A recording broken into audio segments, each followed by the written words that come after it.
Hello my dear students, career infinity classes में आपका बहुत बहुत स्वागत है। Myself is Avinash Sharma. तो बच्चों, हम लोग पढ़ रहे थे बायोलॉजिकल क्लासिफिकेशन। मैंने आपको बायोलॉजिकल क्लासिफिकेशन में 5 किंगडम क्लासिफिकेशन पढ़ाया था और उसमें भी आपको बताया कि पहले मोनेरा, उसके बाद देन प्रोटिस्टा, फिर फंजी। तो बच्चों, आज हम लोग थर्ड वाला किंगडम पढ़ने जा रहे हैं, that is kingdom fungi. Kingdom fungi, ठीक है। इसको हिंदी में बोलते हैं कवक, इसको हिंदी में बोलते हैं कवक, ठीक है। इसको पढ़ने से पहले बच्चों हमें जानना पड़ेगा कि जो अर्लियर क्लासिफिकेशन था उसमें 2 ही किंगडम थे, एक प्लांटी और दूसरा था एनिमेलिया। तो प्लांटी में एक ग्रुप आता था जिसका नाम था थैलोफाइटा। थैलोफाइटा बच्चों, थैलोफाइटा में उनको रखा गया था जिनकी बॉडी में थैलस होता है, और थैलस उनकी बॉडी को बोलते हैं जिनमें रूट, स्टेम और लीफ इनका डिफ्रेंशिएशन नहीं होता है। रूट, स्टेम और लीफ का डिफ्रेंशिएशन नहीं होता है, तो इनकी बॉडी को बोलते हैं थैलस और इनके ग्रुप को बोलते हैं थैलोफाइटा। अर्लियर इसे प्लांटी में रखा गया था। बच्चों, इसके एग्जाम्पल क्या हैं? इसके एग्जाम्पल हैं जैसे एल्गी यानी शैवाल, फंजी को रखा गया था, बैक्टीरिया को भी रखा गया था, इनफैक्ट लाइकेन को भी रखा गया था, लाइकेन। तो बच्चों, जब क्लासिफिकेशन और एडवांस हुआ, जब एडवांस क्लासिफिकेशन हुआ तो आपको पता होगा सबसे एडवांस में और एक्सेप्टेबल है 5 किंगडम। और 5 किंगडम क्लासिफिकेशन में बच्चों आप जानते हो R.H. विटेकर ने दिया था 1969 सॉरी, R.H. विटेकर ने दिया था 1969, जो कि अमेरिकन साइंटिस्ट थे। तो इन्होंने 5 किंगडम में पहला मोनेरा, दूसरा प्रोटिस्टा, तीसरा फंजी, चौथा प्लांटी और पांचवा एनिमेलिया दिया। तो माय डियर स्टूडेंट्स, हम लोग पहले मोनेरा, प्रोटिस्टा पढ़ चुके हैं। तो आज हम लोगों को पढ़ना है किंगडम फंजी। तो किंगडम फंजी किसने इंट्रोड्यूस किया बच्चों? ये इंट्रोड्यूस किया था R.H. विटेकर। कब इंट्रोड्यूस किया? 1969। और आपको याद होगा ये अमेरिकन साइंटिस्ट थे, ठीक है। आइए और आगे हम लोग बढ़ते हैं और एक एक चीज़ को देखते हैं। तो माय डियर स्टूडेंट, फंजाई के कुछ करेक्टर हम लोग देखिए स्टडी करते हैं। देखिए, जो फंजी होती है थैलोफाइटा को बिलोंग करती है, लेकिन अब हम लोग ने इसे सेपरेट कर दिया है। इसकी बॉडी को हम बोल सकते हैं थैलस, मतलब इसमें रूट, स्टेम और लीव्स का डिफ्रेंशिएशन नहीं होता है, या फिर ये चीज़ें नहीं पाई जाती हैं। अच्छा, फंजी कैसे होते हैं? ये एक क्लोरोफिलस होते हैं, इनमें क्लोरोफिल नहीं पाया जाता। ये एक क्लोरोफिलस होते हैं। जैसे आपने मशरूम देखा होगा, आप खाते हो जो मशरूम, ठीक है, वो एक क्लोरोफिलस होती है। अगर एक क्लोरोफिलस है तो इसका मतलब ए मतलब नहीं, ए मीन्स नहीं, और क्लोरोफिलस मतलब क्लोरोफिल नहीं पाया जा रहा है। तो बताइए, ये एक क्लोरोफिलस होते हैं तो ये हेट्रोट्रॉफ होंगे कि ऑटोट्रॉफ? हेट्रोट्रॉफिक ऑर्गेनिज्म होते हैं, हेट्रोट्रॉफिक ऑर्गेनिज्म। और ये एक यूनिक किंगडम है, ये एक यूनिक किंगडम है।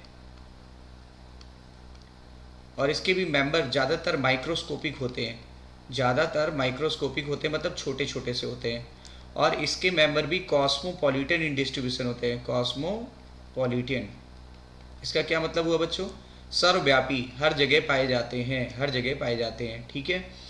अच्छा, और देखते हैं, जो फंजी होती है उसमें क्या होता है? एक धागे नुमा स्ट्रक्चर पाया जाता है, और इस धागे नुमा स्ट्रक्चर को क्या कह सकते हैं? धागे नुमा स्ट्रक्चर को हम लोग बोलते हैं हाइफा,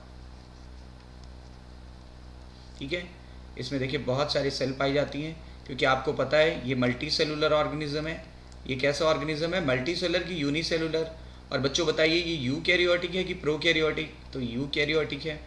तो देखिए मल्टी सेलुलर, इनकी बॉडी में बहुत सारी सेल पाई जाती हैं, मल्टी सेलुलर। और ये सारी सेल मिल करके loose tissue grade body organisation बना लेती हैं। यानी आपसे क्वेश्चन पूछा जाएगा loose tissue grade body organisation किस में पाया जाता है, तो our answer should be fungi, ठीक है। इनके धागे नुमा स्ट्रक्चर को क्या कहते हैं? हाइफा, ठीक है। हाइफा कैसा होता है? मल्टी सेलुलर, लेकिन उसमें ऑर्गेनाइजेशन कैसा बन जाता है? Loose tissue grade.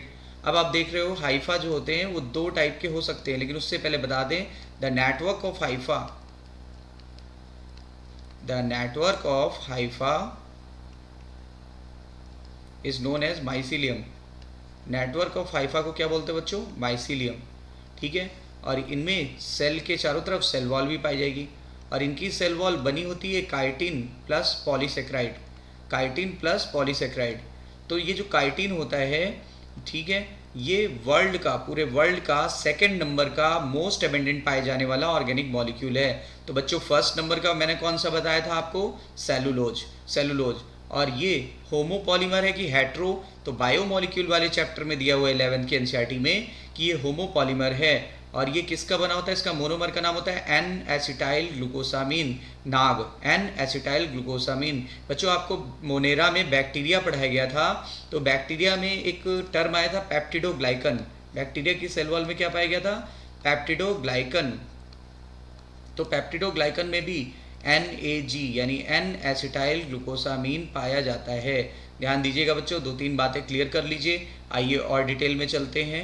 ठीक है बच्चों, ये फंजी का क्या है? ये है माइसीलियम। अगर एक सिंगल कॉर्ड की बात करें तो हाइफा, पूरे नेटवर्क की बात करें तो माइसीलियम। अब देखिए, आप यहाँ देख पा रहे होगे कि ये इसका जो हाइफा है, ये सिंगल कॉर्ड है, ये हाइफा जो है इसमें ये देखिए पार्टीशंस पाए जा रहा है जगह जगह पर, ये बीच में पार्टीशन पाया जा रहा है, इसमें सेल वॉल प्रेजेंट है बीच बीच में। ठीक है, क्लियर? और ये कैसे होते हैं? ये इसमें जो सेल है वो यूनी न्यूक्लिएटेड है, यानी एक सेल में एक ही न्यूक्लियस पाया जा रहा है, यूनी न्यूक्लिएटेड। क्लियर? तो ये एक तरह का होता है सेप्टेट हाइफा, इसको बोलते हैं सेप्टेट हाइफा। और सेप्टेट हाइफा जो होता है बच्चों, ये ज़्यादा हाईली ब्रांच्ड होता है, ये हाईली ब्रांच्ड होता है। और सेप्टेट हाइफा पाया किस में जाता है? ये पाया जाता है हायर फंजाई में, हायर फंजाई यानी हायर ग्रुप की फंजाई में पाया जाता है। और हायर ग्रुप की फंजाई का मैं नाम बता देता हूँ बच्चों, formula BAD, BAD, B for basidiomycetes, A for ascomycetes और D फॉर ड्यूट्रोमाइसिटीज। ठीक है बच्चों, याद हो गया आपको? फार्मूला है BAD। जबकि आप यहाँ देख पा रहे हो, यहाँ सिनोसिटिक हाइफा है। सिनोसिटिक हाइफा में आप क्या डिफरेंस महसूस कर पा रहे हो? यहाँ पर क्या है?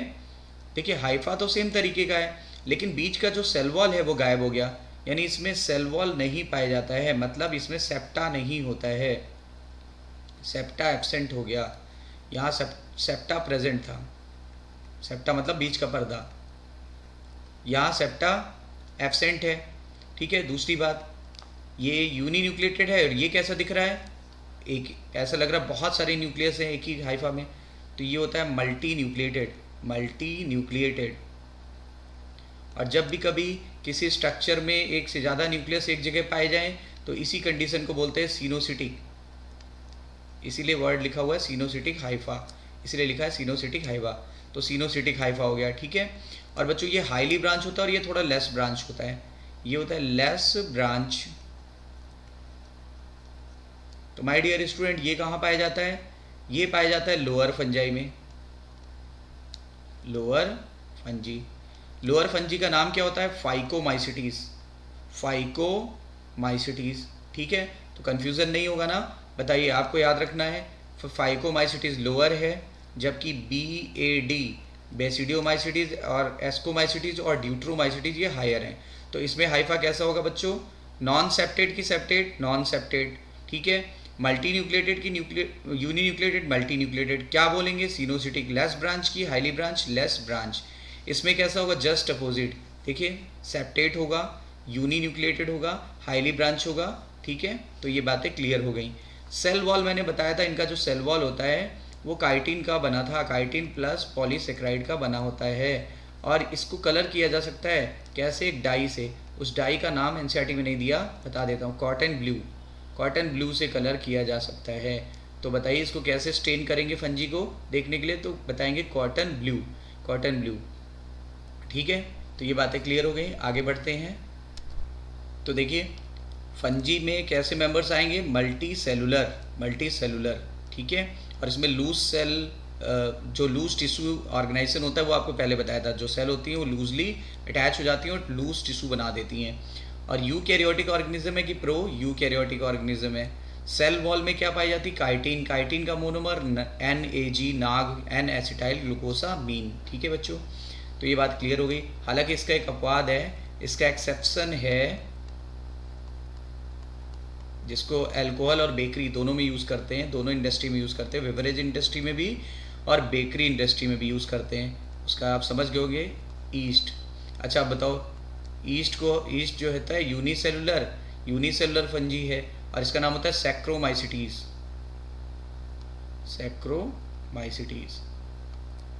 ठीक है, और वैसे तो इसकी कई सारी स्पीसीज पाई जाती है, तो सैक्रोमाइसिस सेरिवेसी सबसे कॉमन है। बेकरी में भी यूज़ की जाती है और बेवरेज में भी। बेकरी में यूज़ करने का आधार है CO2, जिससे ब्रेड वगैरह क्या हो जाती है? पफ़ी हो जाती है, फूल जाती है, पफ़ी।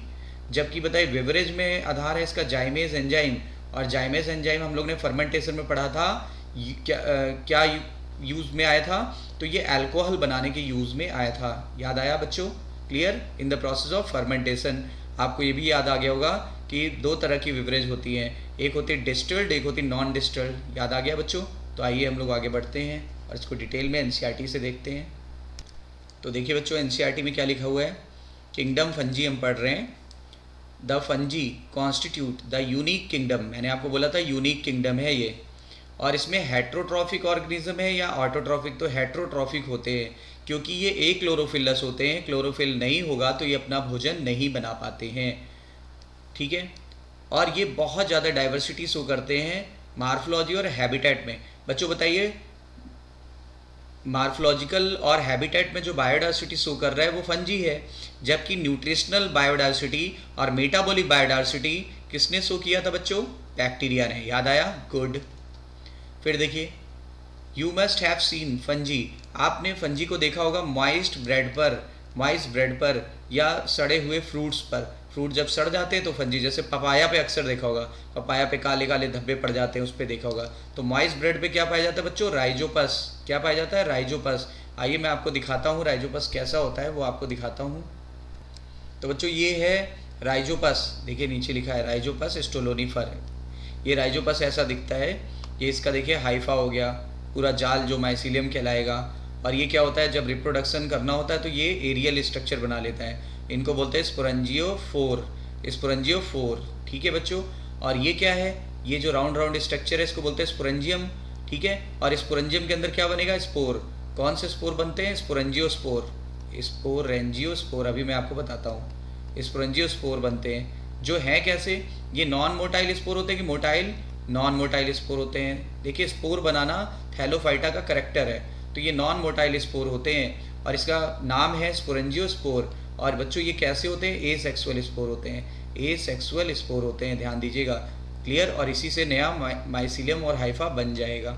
ये देखिए ये ब्रेड है, और ये देखिए बच्चों ब्रेड पे ये क्या पाए जा रहे हैं? ये पाए जा रहे हैं इनके माइसीलियम अंदर पेनिट्रेट कर गए, और ये देखिए इसी का बड़ा वर्जन ये दिखाया गया है। ठीक है, और इसीलिए इसको बोलते हैं राइजोपस को ब्रेड मोल्ड भी बोलते हैं, इसको ब्रेड मोल्ड भी कहा जाता है।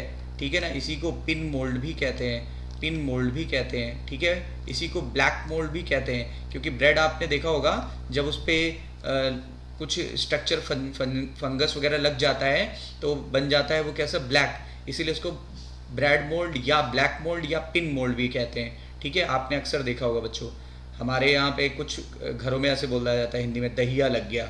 ठीक है ना, यानी कि ये फंजी। आपको समझ में आ गया होगा, आई होप सो। अब देखिए बच्चों, ये है वाइट रस्ट डिजीज़।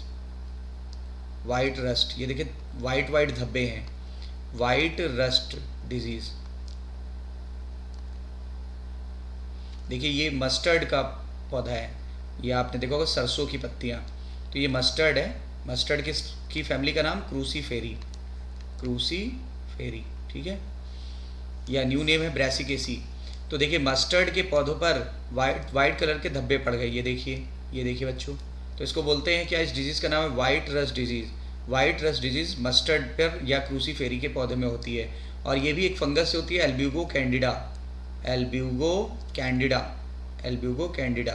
ठीक है बच्चों, ये सब NCERT में दिया हुआ है। और आप ये देख पा रहे हैं, ये गेहूं के पौधे हैं, ये सब देखिए गेहूं के पौधे हैं, और उस पर देख रहे हैं ऐसे लगता है जैसे जंग लग गई है, रस्ट, ये जंग लग गई, रस्ट यानी जंग लग जाना, जैसे लोहे में जंग लग जाती है ना, रेड रेड, ये देखिए आप रेड रेड कलर के स्पॉट पड़ गए हैं, ये देखिए जंग, जैसे लगता है जंग लग गई है। तो इनको बोलते हैं rust disease, rust disease of wheat. और ब्राउन कलर के तो इसलिए ब्राउन, कभी कभी ब्लैक रस्ट डिजीज भी बोलते हैं। और ये होती है पक्सीनिया, पक्सीनिया ग्रैमिनीस, क्योंकि वीट ग्रैमिनी को बिलोंग करता है इसलिए पक्सीनिया ग्रैमिनी। ठीक है बच्चों, तो रस्ट डिजीज होती है किससे, ये भी फंजी से होती है। ठीक है, नाम क्या है, पक्सीनिया ग्रैमिनी, पक्सीनिया ग्रैमिनी। फिर देखिए बच्चों, ये है पेनिसिलियम, पेनिसिलियम से ही क्या निकाला गया था, पेनिसिलिन, पेनिसिलियम से पेनिसिलिन निकाला गया था। किसने निकाला था, अलेक्जेंडर फ्लेमिंग, अलेक्जेंडर फ्लेमिंग। ठीक है, और उसके बाद 3 लोगों को नोबेल प्राइज़ मिला था, फ्लोरे, चेन और फ्लेमिंग को 1945 में। और इसकी डिस्कवरी जो हुई थी फर्स्ट वर्ल्ड वार के पहले हुई थी, लेकिन इसको यूज़ किया गया था सेकेंड वर्ल्ड वार में घायल सैनिकों के उपचार के लिए। ठीक है बच्चों, अब आप देख पा रहे हैं ये ब्लू कलर का है, तो इसलिए इसको ब्लू मोल्ड भी कहते हैं। इसको क्या बोलते हैं, ब्लू मोल्ड, ब्लू मोल्ड भी कहते हैं। और देखिए इस पे बहुत सारी टिप पे इस पे ब्रांचेस पाई जाती हैं। ठीक है, तो इन ब्रांचेस को बोलते हैं मेटुला, मेटुला। और इनके सिंगल ब्रांच को क्या बोलेंगे, सिंगल ब्रांच को बोलते हैं कोनिडिया। जैसे इसको देख लें, इस पे बन जाता है कोनिडियोफोर, कोनिडियोफोर। और कोनिडियोफोर पे ये देखिए स्ट्रक्चर बनते हैं ऊपर की तरफ, बाहर की तरफ बनते हैं एक्सोजिनस, अगर बाहर बने तो एक्सोजिनस। तो ये जो एक्सोजिनस स्ट्रक्चर बनते हैं इनको क्या बोलते हैं, एक्सोजिनस स्पोर बनते हैं। This is known as conidia, conidia. और कोनिडिया भी बच्चों कैसे होते हैं, ये भी एसेक्सुअल स्पोर होते हैं, ये भी एसेक्सुअल स्पोर हैं स्पोरेंजियोस्पोर की तरह। और ये भी कैसे होते हैं बच्चों, नॉन मोटाइल, कैसे होते हैं, नॉन मोटाइल। अब एक बार एक फार्मूला बता देता हूँ, फार्मूला है कैड, CAD।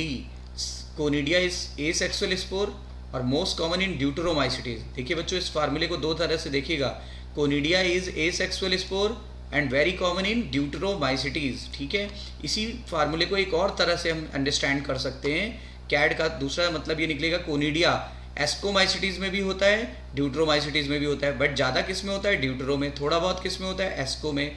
ठीक है, और कोनिडिया जो होता है वो एसेक्सुअल स्पोर भी है और ज़्यादा कॉमन ड्यूटेरोमाइसिटीज में होता है। क्या बेसिडियोमाइसिटीज में पाए जाते हैं, नहीं, बेसिडियोमाइसिटीज में ये नहीं पाया जाता है, बेसिडियोमाइसिटीज में एसेक्सुअल स्पोर नहीं पाया जाता है। ठीक है, ओके बच्चों, आगे बढ़ते हैं हम लोग। और आपको पता है पेनिसिलियम, पेनिसिलिन है क्या, antibiotic, first antibiotic which is extracted from the fungi. नाम क्या है, पेनिसिलियम। और इन्होंने निकाला था पेनिसिलियम नोटेटम से, पेनिसिलियम नोटेटम। ठीक है बच्चों, क्लियर। तो देखिए हम लोग यहाँ पे थे, द कॉमन मशरूम, जो मशरूम आप खाते हो, ठीक है ना, वो भी क्या होता है, मशरूम, कॉमन मशरूम का नाम होता है एगैरिकस। अभी मैं आपको दिखाऊंगा आगे चल के एगैरिकस। ठीक है, ये एडिबल मशरूम होता है। और उसके अलावा टोड स्टूल, टोड स्टूल जो होता है वो भी फंजी ही है, टोड स्टूल भी जो होता है वो भी फंजी होती है, आगे पढ़ेंगे कि ये भी एडिबल होता है।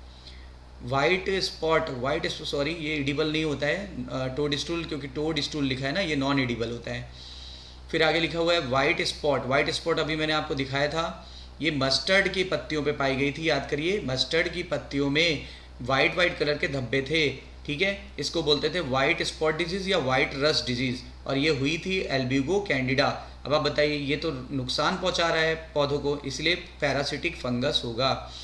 कुछ यूनिसेलुलर फंजी जो होती है, जैसे कि ईस्ट, ईस्ट को क्या बोला था बच्चों, सैक्रोमाइसिटीज सेरिवेसी। वैसे तो और भी प्रजातियां या स्पीसीज पाई जाती हैं, बट जो वेरी कॉमन ईस्ट है उसका नाम है सैक्रोमाइसिटीज सेरिवेसी।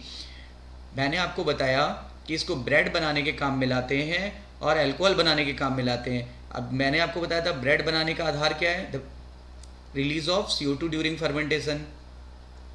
और बियर वगैरह बनाने में क्या था, बियर वगैरह बनाने के लिए इसका जाइमेज एंजाइम काम आया। अदर फंजी कॉज डिजीज़, कुछ डिजीज़ भी कॉज करती प्लांट को और एनिमल को भी। ठीक है, तो प्लांट में अभी मैंने आपको बताया। अच्छा, अब आप बोलेंगे एनिमल को कैसे करती है, आप बताओ। आपको रिंग वॉर्म हो जाता है, हम लोगों को रिंग वॉर्म हो जाता है, यानी दाद, जो दाद हो जाता है, रिंग वॉर्म, खुजली होती, बहुत सारी ईचिंग होती है, तो वो एनिमल में हो गई ना। ऐसे और भी बहुत सारे रोग हैं। व्हीट रस्ट डिजीज जो थी वो किससे हुई थी? पक्सिनिया ग्रैमिनी से। ये भी इंपॉर्टेंट एग्जाम्पल है। Some are the source of antibiotic. बच्चों बताओ कौन सा था? पेनिसिलियम वगैरह। पेनिसिलिन एंटीबायोटिक का नाम था और पेनिसिलियम फंजी का नाम था। इसको ब्लू मोल्ड बोलते थे कि नहीं बच्चों? ब्लू मोल्ड या ग्रीन मोल्ड भी बोलते हैं, क्योंकि ब्लू या ग्रीन कलर का होता है। फंजी जो होती है वो कॉस्मोपॉलिटन होती है, यानी हर जगह पाई जाती है। आई मीन टू से हवा में, पानी में, मिट्टी में और एनिमल और प्लांट कहीं पर भी पाई जा सकती है। They prefer grow in warm and humid place. अच्छा, तो इसके लिए टेम्परेचर पूछा जा सकता है। मैं आपको बता दूं, वार्म टेम्परेचर का मतलब होता है 20 से 30 डिग्री सेल्सियस, ठीक है। और रिलेटिव ह्यूमिडिटी बहुत ज़्यादा इनको पसंद है। इनके लिए रिलेटिव ह्यूमिडिटी 95% तक चलेगी, ठीक है। 95% तक रिलेटिव ह्यूमिडिटी चाहिए। और आपको बता दूं, वैसे ये एसिडिक मीडियम में ज़्यादा अच्छे से ग्रो करते हैं। इसके लिए ऑप्टिमम पीएच है 6। तो बताइए optimum temperature for the fungi 20 से 30 degree Celsius, relative humidity more than 95%, ठीक है। एसिडिक कंडीशन इनको पसंद है कि बेसिक एसिडिक, और वो भी कितना?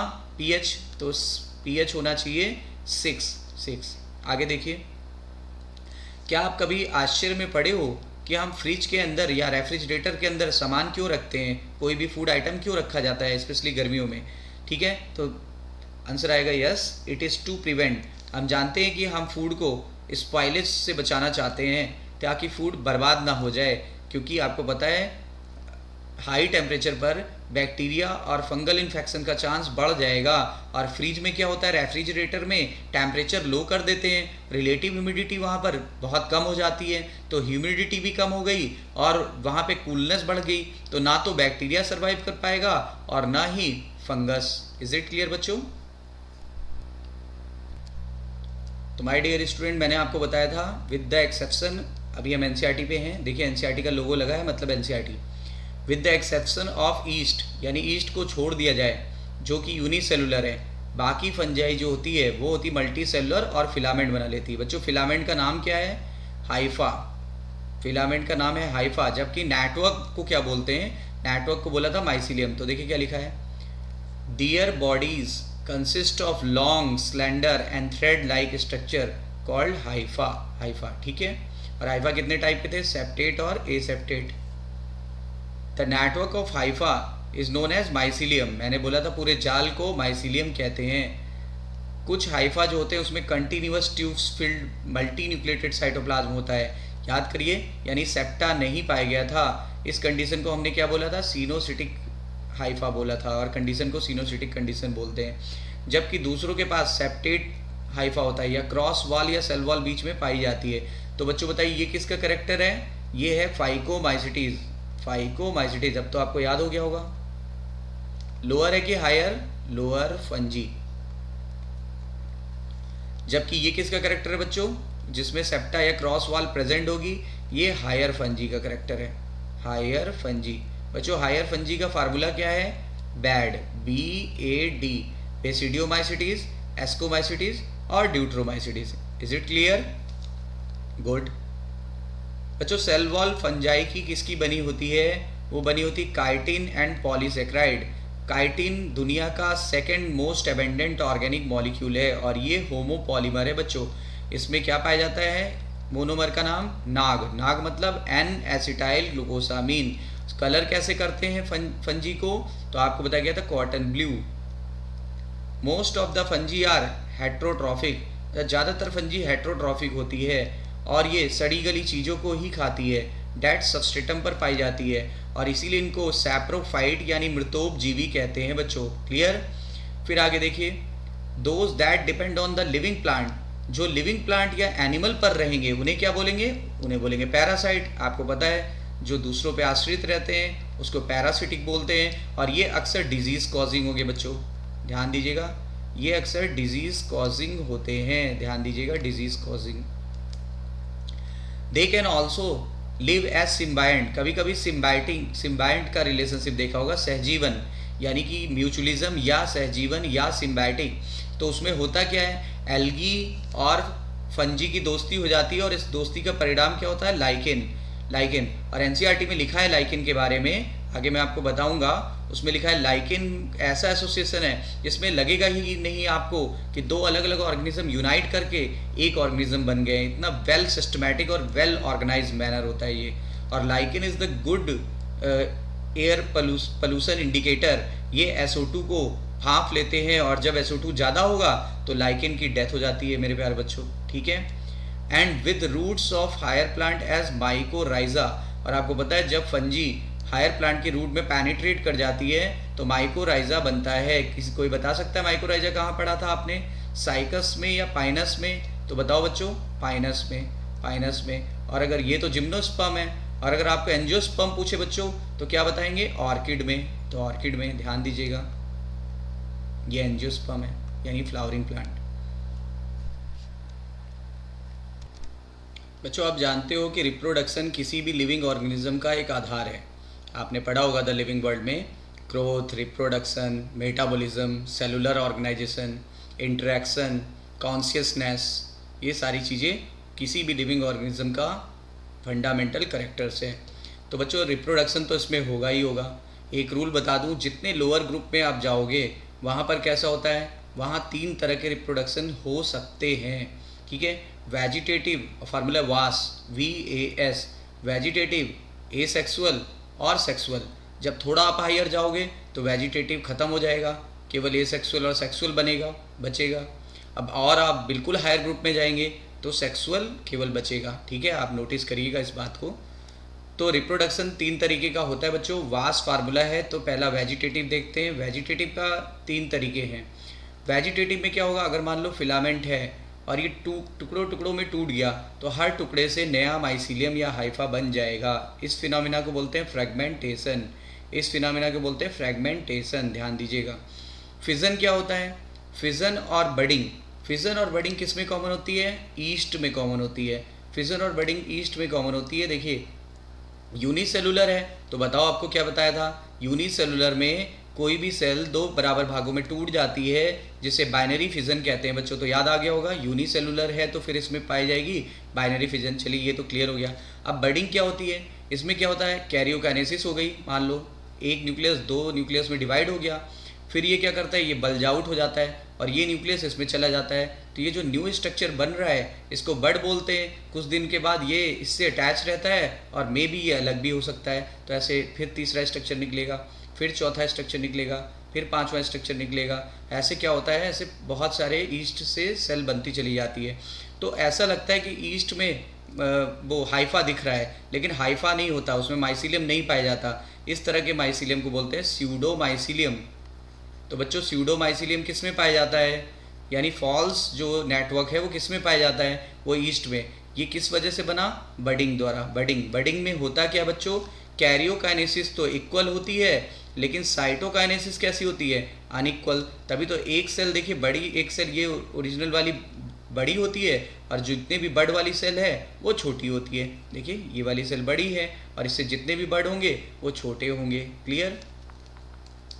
अब आइए बच्चों ए सेक्सुअल रिप्रोडक्शन पे।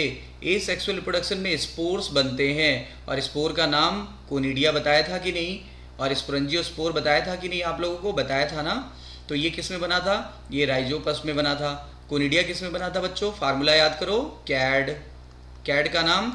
कोनिडिया एसेक्सुअल है और वेरी कॉमन इन ड्यूट्रोमाइसिटीज, लेकिन इस फार्मूले को ऐसे भी यूज कर लीजिए बच्चों, conidia common in ascomycetes as well as deuteromycetes, ठीक है। अब देखो जूस्पोर मैंने नहीं बताया, देखो जूस्पोर एल्गी की पहचान है, एल्गी की पहचान है। अब जूस्पोर एल्गी की पहचान है तो ये किस में पाई जाएगी, लोअर फंजी में कि हायर में, लोअर फंजी में। लोअर फंजी का एग्जांपल बच्चों बताइए, फाइकोमाइसिटीज। तो याद हो गया, आई होप सो। एक बार क्लियर करिए, कोनिडिया एस्को और ड्यूट्रोमाइसिटीज में कॉमन होगी, फार्मूला क्या है, कैड। जबकि स्पोरेंजियोस्पोर्स किस में कॉमन होगा, राइजोपस और म्यूकर वगैरह में बन सकता है।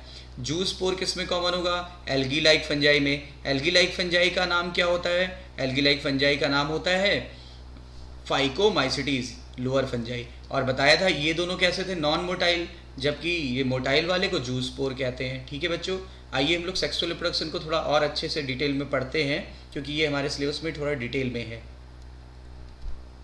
तो बच्चों अभी तक जो हम पढ़ रहे थे वो ए सेक्सुअल स्पोर की बात कर रहे थे। Now we are talking about the sexual spore. अब देखिए क्या लिखा हुआ है, सेक्सुअल रिप्रोडक्शन जो होता है वो कैसे होगा, ऊ स्पोर द्वारा, एस्कोस्पोर द्वारा, बेसिडियोस्पोर द्वारा। बता दूं ये होता है फाइकोमाइसिटिस का स्पोर है, ये नाम से ही क्लियर हो रहा होगा, एस्कोमाइसिटिस का स्पोर है और ये बेसिडियोमाइसिटिस का स्पोर है। तो आपका क्वेश्चन ये राइज हो रहा होगा आपके ब्रेन में, क्या ड्यूट्रोमाइसिटिस में कोई स्पोर नहीं बनता? बिल्कुल सही बच्चों, ड्यूट्रोमाइसिटिस में सेक्सुअल रिप्रोडक्शन ही नहीं होता, इसीलिए तो ड्यूट्रोमाइसिटिस में सेक्सुअल रिप्रोडक्शन ना होने के कारण हम उसे बोलते हैं इम्परफेक्ट फंजाई। इम्परफेक्ट फंजाई और फंजी। ओके, तो ध्यान दीजिएगा, फाइकोमाइसिटिस में ऊ स्पोर बनता है, एस्कोमाइसिटिस में एस्कोस्पोर बनता है, बेसिडियोमाइसिटिस में बेसिडियोस्पोर बनता है। These are sexual spore. जबकि हम कोनिडिया, स्पोरेंजियोस्पोर और हम बात कर रहे थे जूस्पोर की, तो दे वर एसेक्सुअल स्पोर। अच्छा, सेक्सुअल रिप्रोडक्शन 3 स्टेप में होता है और ये जो स्पोर होते हैं वो एक डिस्टिंक्ट स्ट्रक्चर में बनते हैं जिसको बोलते हैं फ्रूटिंग बॉडी। फ्रूटिंग बॉडी बोलते हैं। तो बच्चों पहले समझना पड़ेगा फ्रूटिंग बॉडी क्या होता है, ठीक है? तो आइए मैं बताता हूँ कि फ्रूटिंग बॉडी क्या होता है, ठीक है? फिर हम आगे का डिटेल आपको बताते हैं। देखिए एक वर्ड यूज़ किया गया है फ्रूटिंग बॉडी। क्या लिखा है? We use the term fruiting body या फ्रूट बॉडी, ठीक है, for all the structure that develops from the fungal mycelia. मतलब मान लो ये माइसीलिया था, ये ऐसे था पूरा जाल सॉइल पे, ये सॉइल सरफेस पर ऐसे रेंग रहा था। अब ये देखिए ये ऐसे एरियल हो जाता है और ये एरियल होने के बाद एक कॉम्पैक्ट मास बना लेता है। एरियल होने के बाद ये कॉम्पैक्ट मास बना लेता है जिसका एक विशेष शेप होगा और इसी विशेष स्ट्रक्चर को बोलते हैं फ्रूटिंग बॉडी। फ्रूटिंग बॉडी, अभी मैं इसका फिगर दिखाता हूँ और थ्योरी क्लियर कराऊंगा। तो फ्रूटिंग बॉडी, अब बच्चों याद कैसे करोगे? F for fungi, F for fruiting body. तो बताइए फंजी में कौन सी बॉडी बनती? Fruiting body. क्या सभी फंजी के ग्रुप में फ्रूटिंग बॉडी बनती? नहीं, ये बनती है कुछ हायर में सब में नहीं बनेगी, कुछ में बनेगी। देखिए ड्यूट्रोमाइसिटीज़ में तो बनेगी नहीं, तो किस में बनेगी? ये बनती है एस्कोमाइसिटीज़ और बेसिडियोमाइसिटीज़ में। आइए पढ़ते हैं। तो क्या लिखा हुआ है?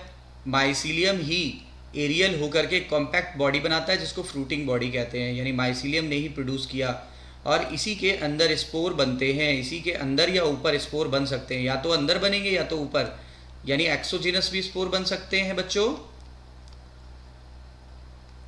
या फिर अंदर एंडोजीनस भी बन सकते हैं। और फ्रूटिंग बॉडी किस में बनती है बच्चों? हायर में कि लोअर में? हायर में। लेकिन इसमें तो सेक्सुअल रिप्रोडक्शन होता ही नहीं, तो फ्रूटिंग बॉडी किस में बची? इन दोनों में। फ्रूटिंग बॉडी के लिए एक नाम देते हैं, उस नाम को, नाम के आगे कार्प लगा देना, जो भी ग्रुप हो उसके आगे कार्प लगा देना, ठीक है? ये आप जोड़ दीजिएगा आगे। चलो बताओ जरा, बेसिडियोमाइसिटीज़ में फ्रूटिंग बॉडी का नाम बेसिडियो कार्प, जबकि एस्कोमाइसिटीज़ में फ्रूटिंग बॉडी का नाम एस्कोकार्प। क्लियर मेरे बच्चों? ठीक है, आगे चलते हैं। अब देखिए फ्रूटिंग बॉडी में या तो बाहर की तरफ स्पोर बनेंगे या तो अंदर की तरफ बनेंगे। तो मैं बता देता हूँ, एस्कोमाइसिटीज़ में बनते हैं एंडोजिनस। एस्कोमाइसिटीज़ में कैसे बनते हैं बच्चों? एस्कोमाइसिटीज़ में अंदर की तरफ बनेंगे और जिसके अंदर बनते हैं उसको एस्कस बोलते हैं। जिस थैले में बनेंगे उसको एस्कस बोलते हैं। यानी फ्रूटिंग बॉडी के अंदर की तरफ थैलस वो एस्कस होगा और एस्कस के अंदर एस्कोस्पोर बन जाते हैं, ठीक है? अंदर बनेंगे तो एंडोजिनस बोलेंगे। जबकि देखिए बेसिडियोमाइसिटीज़ में क्या होता है? इसमें स्पोर जो होते हैं वो बाहर की तरफ बनेंगे। बाहर की तरफ बनेंगे तो हम लोग एक्सोजिनस बोलेंगे, ठीक है ना? क्लियर हो गई बात? इसमें बाहर बनेंगे, इसमें अंदर बनेंगे। इसीलिए बेसिडियोमाइसिटीज़ में एक्सोजिनस बनते हैं बेसिडियोस्पोर, जबकि एस्कोमाइसिटीज़ में एंडोजिनस बनते हैं, ठीक है? और जिस बॉडी में बनेंगे उसको एस्कस बोलते हैं, जबकि यहाँ जिस बॉडी के ऊपर बनेंगे उसको बेसिडियम कहते हैं। बेसिडियम याद रखिएगा। अच्छा, एस्कस जो होता है थैले नुमा, मैंने बोला था सैक लाइक, इसीलिए एस्कोमाइसिटीज़ को सैक फंजी भी कहा जाता है। और ये कैसा होता है? ये क्लब शेप का होता है, नीचे से सकरा ऊपर से ऐसे चौड़ा, नीचे से सकरा ऊपर से चौड़ा, तो क्लब शेप का होता है, इसीलिए इसको क्लब फंजाई भी कहते हैं। तो बच्चों कई बातें क्लियर हो गई ना? अभी मैं रिवाइज कराता हूँ आपको। तो देखिए लिखा हुआ है माइसीलियम से ही बना फ्रूटिंग बॉडी, इसी के ऊपर स्पोर डेवलप करेंगे या अंदर डेवलप करेंगे या अदर प्रोपोग्यूल्स भी बन सकते हैं। Including the structure that release the sexual spore, और यही स्ट्रक्चर क्या करेंगे, फ्रूटिंग बॉडी ही क्या करेगी, सेक्सुअल स्पोर्स रिलीज करेगी। सेक्सुअल स्पोर को मियोस्पोर भी कहा गया है, और ये एस्कोमाइसिटीज और बेसिडियोमाइसिटीज दोनों में बनेगा। फाइकोमाइसिटीज में बनेगा नहीं, क्योंकि वो लोअर है।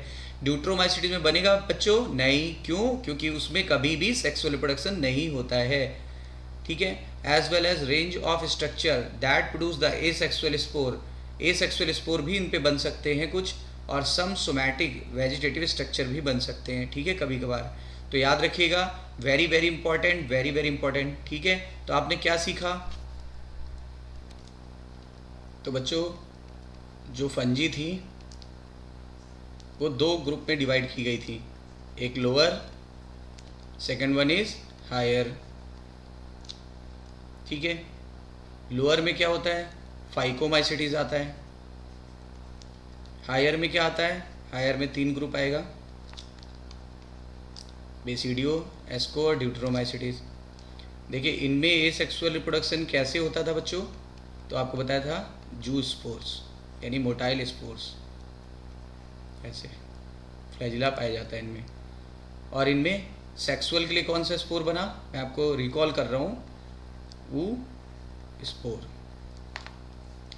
बेसिडियोमाइसिटीज में देखिए एसेक्सुअल रिप्रोडक्शन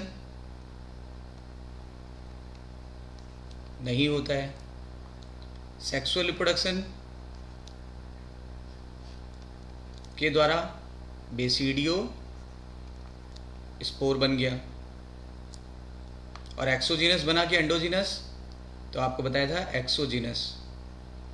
और जिस बॉडी के बाहर बना वो थी बेसिडियम, जिसका शेप कैसे था, क्लब शेप्ड। एस्कोमाइसिटीज में क्या होगा, एस्कोमाइसिटीज में भी एसेक्सुअल रिप्रोडक्शन और सेक्सुअल रिप्रोडक्शन दोनों होगा। एस्कोमाइसिटीज में एसेक्सुअल रिप्रोडक्शन कैसे होता है, कोनिडिया, जो कि एक्सोजीनस स्पोर था, ठीक है। सेक्सुअल रिप्रोडक्शन में क्या हुआ, इसमें बना एस्कोस्पोर्स। कहाँ बना था, अंदर, तो ऑरिजिन कैसी हुई, एंडोजीनस, और जिस स्ट्रक्चर के अंदर बना था उसका नाम एस्कस, और इसका शेप सैक लाइक, इसलिए इसको सैक फंजी भी आगे बोलेंगे। ड्यूट्रोमाइसिटीज में एसेक्सुअल रिप्रोडक्शन और सेक्सुअल रिप्रोडक्शन की बात करते हैं।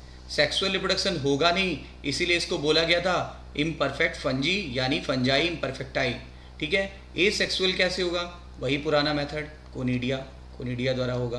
कैसा होगा, एक्सोजीनस की एंडोजीनस, एक्सोजीनस। तो मैंने आपको पूरे फंजी का एक एक चीज़ क्लियर करा दिया है। अब बताओ, इसमें बेसिडियम क्लब शेप होता है, इसीलिए इसको क्लब फंजी भी बोलते हैं। Basidiomycetes is also known as club fungi, जबकि एस्कोमाइसिटीज में एस्कस बनता है जो सैक लाइक होगा, इसलिए इसको सैक फंजी भी बोलते हैं। तो बताओ बच्चों, लोअर फंजी का नाम फाइकोमाइसिटीज, हायर फंजी का नाम बेसिडियो एस्को ड्यूट्रोमाइसिटीज, बेसिडियोमाइसिटीज का दूसरा नाम क्लब फंजी, एस्कोमाइसिटीज का दूसरा नाम सैक फंजी, ड्यूट्रोमाइसिटीज का दूसरा नाम फंजाई इम्परफेक्टाई या इम्परफेक्ट फंजी, ठीक है। आई होप सो आपको बिल्कुल क्लियर हो गई होंगी चीज़ें। और बताइए फ्रूटिंग बॉडी के आगे क्या नाम लगाते हैं, तो फ्रूटिंग बॉडी बनती किस में है, देखो लोअर में तो बनेगी नहीं, हायर में बनती है, बट हायर में भी उनमें ही बनेगी ना जिनमें सेक्सुअल रिप्रोडक्शन होता है। तो बताइए सेक्सुअल रिप्रोडक्शन केवल और केवल 2 जगह दिख रहा है हायर में, एक इसमें और एक इसमें, यानी बेसिडियोमाइसिटीज और एस्कोमाइसिटीज। और आगे क्या लगा देते हैं, उस ग्रुप का नाम प्लस कार्प लगा देते हैं। जैसे बताओ, बेसिडियोमाइसिटीज में बेसिडियो कार्प, एस्कोमाइसिटीज में ascocarp. Is it clear? I hope so आपको बिल्कुल क्लियर हो गया होगा, ट्रांसपेरेंट। ओके माय डियर, देखिए फ्रूटिंग बॉडी के लिए मैंने आपको और क्लियर कराने के लिए एक स्ट्रक्चर निकाला है, वो देखिए उसमें क्या दिया हुआ है। सबसे नीचे देखिए, ये देखिए इसका माइसीलियम है, ये इसका जाल है, क्या बोलेंगे, माइसीलियम या माइसीलिया, सिंगुलर फॉर्म में माइसीलियम बोलते हैं। Branching network, majority of organism यानी ज़्यादातर ऑर्गेनिज्म में पाए जाते हैं फंजी के। कहाँ पाए जाते हैं, सॉइल में। और ऑन द न्यूट्रिशियस सब्सटेंस, यानी जिस पे जैसे ब्रेड वगैरह पे पाए गए थे, आपने देखा जो लिविंग होते हैं, जो ड्राइंग होते हैं सड़ी गली चीज़ों पे, या डेड मैटर पे, या एनिमल बॉडी पे, ठीक है। तो ये पाए जाते हैं, इनको क्या बोला हम लोग ने, माइसीलियम या माइसीलिया, ठीक है। अब देखो सिंगल धागे को क्या बोलते हैं, सिंगल धागे को हाइफा बोला था या हाइफी बोलते हैं। Densely packed, hard to see individually, nutrient transport, ठीक है, मतलब ये न्यूट्रिएंट ट्रांसपोर्ट में मदद करते हैं। चूंकि आपको पूरा धागा दिख रहा है तो एक धागा तो मुश्किल से दिखेगा। अब जैसे मैं यहाँ पे बहुत सारे ऐसे ऐसे बना दूँ धागा, तो एक धागा तो आपको दिखाई नहीं पड़ेगा, पूरा जाल दिखाई पड़ेगा, यानी ये बहुत मुश्किल से दिखाई पड़ते हैं, लेकिन ये इसकी यूनिट होते हैं। आगे देखते हैं फ्रूटिंग बॉडी क्या होता है। देखिए फ्रूटिंग बॉडी क्या है, the part seen above ground, reproductive structure, मतलब ये रिप्रोडक्टिव स्ट्रक्चर होते हैं। देखिए माइसीलियम से ही देखिए डिराइव होकर के बने। ये देखिए माइसीलियम ऐसे ऐसे ऐसे ऐसे कॉम्पैक्ट होता चला गया, कॉम्पैक्ट होता चला गया, और इसने बच्चों क्या बना दिया, एक कॉम्पैक्ट मास, और इस कॉम्पैक्ट मास को ही बोल रहे हैं फ्रूटिंग बॉडी। और फ्रूटिंग बॉडी कैसा स्ट्रक्चर है, रिप्रोडक्टिव। बच्चों कैसा किस तरह के रिप्रोडक्शन में मदद करता है, सेक्सुअल रिप्रोडक्शन में मदद करता है, हम लोग ने पढ़ा अभी। अच्छा वो भी किस में बनेगा, ये एस्कोमाइसिटीज में बनेगा और बेसिडियोमाइसिटीज में बनेगा, ठीक है, हायर में बनता है और इन्हीं दोनों में। ड्यूटरोमाइसिटीज में नहीं बनता because they lack sexual reproduction. Ascomycetes में अंदर बनेगा थैले के, उसको बोलते हैं एस्कस, और इसीलिए फंजाई को बोलते हैं सैक फंजी। जबकि बेसिडियोमाइसिटीज में क्लब से बेसिडियम के बाहर बनेगा, इसीलिए इसको बोलते हैं क्लब फंजी, क्लब फंजी। आई होप सो आपको बिल्कुल क्लियर हो गया होगा, क्रिस्टल क्लियर। ओके मेरे बच्चों, ओके। तो बच्चों आप समझ गए होंगे कि सेक्सुअल रिप्रोडक्शन में oospore बना, एस्कोस्पोर बना और बेसिडियोस्पोर बना, ड्यूटरोस्पोर नहीं बनता है। The various spore are produce in distinct structure called fruiting body. तो फ्रूटिंग बॉडी क्लियर हो गई। सेक्सुअल साइकिल में 3 स्टेप होते हैं। देखिए पहले मैं बता दूं, मान लो ये एक हाइफा है, ये दूसरा हाइफा है, तो हमेशा याद रखिएगा जो जिनके स्ट्रेन डिफर होते हैं उन्हीं में रिप्रोडक्शन होगा, जिनमें सेम होते हैं उनमें रिप्रोडक्शन जल्दी नहीं होता है। तो मान लो ये 2 हाइफा है और ये इसका न्यूक्लियस है, ये इसका न्यूक्लियस है। तो सबसे पहले ये दोनों क्या करेंगे, ये दोनों फ्यूज़ कर जाएंगे, ये 2 हाइफा फ्यूज़ कर जाएंगे। तो आपको स्ट्रक्चर कैसा दिखेगा, ऐसा दिखेगा आपको स्ट्रक्चर। ये देखिए दोनों फ्यूज़ कर गए, तो आपको इस तरीके का स्ट्रक्चर दिखाई पड़ेगा। तो यहाँ आपने क्या देखा, आपने देखा कि 2 सेल का जो प्रोटोप्लाज्म है वो फ्यूज़ कर गया। तो इस कंडीशन को क्या बोलेंगे बच्चों, plasmogamy. First step is plasmogamy. तो क्या लिखा हुआ है पढ़िए, fusion of protoplasm between the 2 motile और नॉन मोटाइल गैमेट, ठीक है। इनको इनसे गैमेट बनेगा ना, या तो मोटाइल हो सकते हैं तो नॉन मोटाइल, लेकिन दोनों गैमेट अपोजिट स्ट्रेन के होने चाहिए, ठीक है। इस कंडीशन को बोलते हैं प्लाज्मोगैमी। अब देखिए fusion of 2 nucleus called karyogamy. अब देखो आगे का कंडीशन क्या होगा, सेकेंड स्टेज में यहाँ लिख देता हूँ। इनमें क्या हो जाएगा, अब ये जो 2 न्यूक्लियस प्रेजेंट है एक ही सेल में, देखिए एक सेल में 2 न्यूक्लियस प्रेजेंट है, ये आपस में क्या कर जाएंगे, फ्यूज़ कर जाएंगे। अब आप बताओ फंजी जो होती है हैप्लाइड होती हैं तो एन एन होती हैं। अब बताओ ये एन न्यूक्लियस, ये भी एन न्यूक्लियस, तो अब कितने एन हो जाएंगे, 2 एन हो जाएंगे। इस कंडीशन को क्या बोलेंगे, fusion of nucleus is known as karyogamy, जबकि फ्यूजन ऑफ प्रोटोप्लास्ट को प्लाज्मोगैमी बोला। तो देखिए सेकंड स्टेप, पहला स्टेप क्लियर हो गया, दूसरा स्टेप क्लियर हो गया। अब क्या होगा, अब थर्ड स्टेप होगा।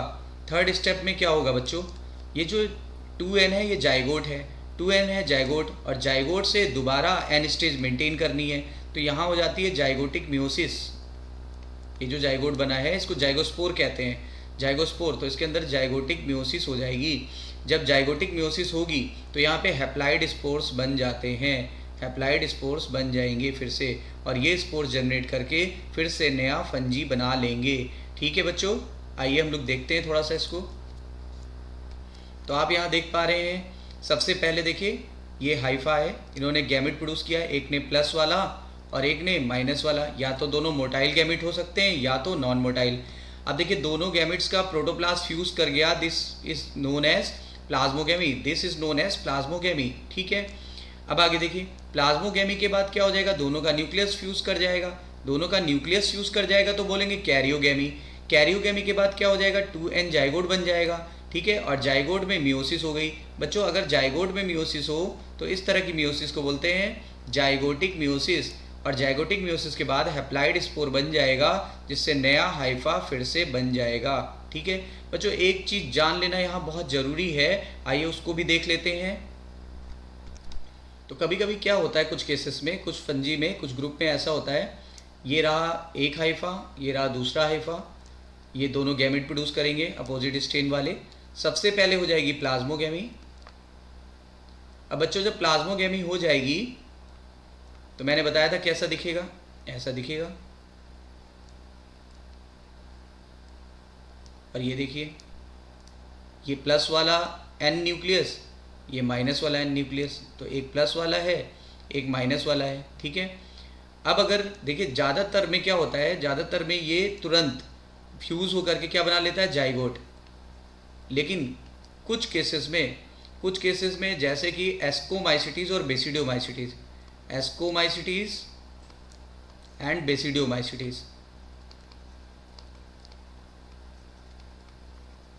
क्या होता है, ये तुरंत फ्यूज़ नहीं होगा, यानी तुरंत जाइगोट नहीं बनाएगा, बल्कि एक इंटरमीडिएट स्टेज ऐसे ही लंबी मेंटेन रहती है। इंटरमीडिएट स्टेज, जिसको एनसीईआरटी ने इंटरवेनम लिखा है, ठीक है। तो इंटरमीडिएट स्टेज, एनसीईआरटी लिखा इंटरवेनस स्टेज, तो इंटरमीडिएट स्टेज। अब इंटरमीडिएट स्टेज को बोलते हैं, यहाँ मेंटेन हो जाएगी। यहाँ पर इस कंडीशन का नाम अगर पूछा जाए, इस कंडीशन को क्या बोलेंगे, जिसमें एक प्लस न्यूक्लियस है और एक माइनस न्यूक्लियस, यानी एक ही सेल में दो न्यूक्लियस पाए जा रहे हैं, एक प्लस वाला एक माइनस वाला, ठीक है। इस कंडीशन को बोलते हैं डाई कैरियन। कंडीशन को क्या बोलेंगे, डाई कैरियन। जबकि इस फेज को बोलते हैं dikaryotic phase, dikaryotic phase, ठीक है बच्चों, डाई कैरियोटिक फेज। और ये किस में पाया जाएगा, इसके लिए फिर वही हिंट देता हूँ जो हायर फंजाई का पढ़ा था।